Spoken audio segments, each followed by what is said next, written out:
Welcome back, everybody. Automotive Inc. Today I am in a 24 Ford Super Duty Powerstroke with a standard output 355 electronic locker. So this is the deepest rear you can get in a Powerstroke. And for the longest time, I would say that most people are lying about their fuel economy in the Powerstroke. My experience with my Powerstrokes pretty decent. 18 is still pretty good. Don't know about towing, but I always had the 331. And there's an argument to say that at the end of the day, once you get up to speed, the 355 is mainly no much different with the final drive of the vehicle and everything. But they brought this truck up from about, 90 miles away. And this is an XLT, so again, more swag, more weight. But you got to see this fuel economy. It's quite interesting, because I didn't even see this out of my 21 L5P. That was Gen 1, and I've heard this a lot about D-Max owners, that they're not getting the fuel economy that they expected. Let's check this out. So right there, 3 hours 59 minutes of runtime, 20.4 miles the gallon over 186.3 miles.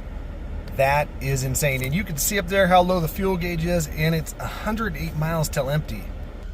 That's pretty freaking good. So either this Powerstroke runs really well, or it's an oddity. I mean, this is substantially better. Now again, they drove it up here. It's dirty inside, like there's coffee spilled and stuff. So I'm guessing they probably hauled ass in it.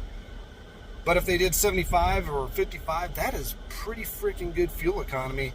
Now, my test drive is not going to be quite as in-depth. I'm not going to span that many miles.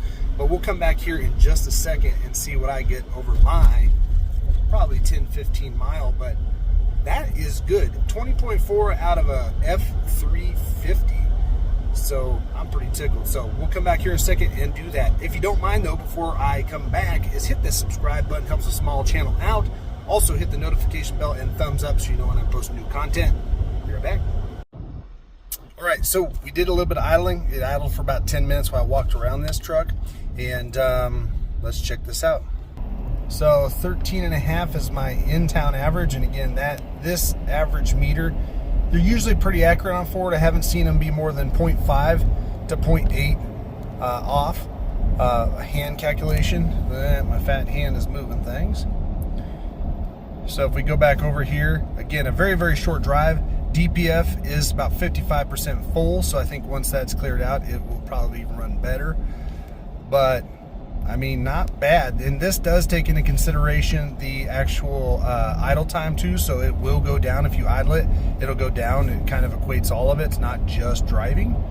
But if a 355 F350 Powerstroke with all this horsepower and all this torque can get that when you're not towing, other than the emissions crap, filling up the DPF and having to make sure you do your regens or drive it when it says it needs to, I tell you, that's double what Loki can get on the highway. I mean, the best it ever did was 13, and that was an oddity. Usually I average about 11.5, so not bad, guys. Well, hope you enjoyed the video. There is some real world numbers. Of course, they left it on the odometer. I don't even know how long they idled it at any point or drove it around the parking lots, but that's, they got over 183 miles. You saw it.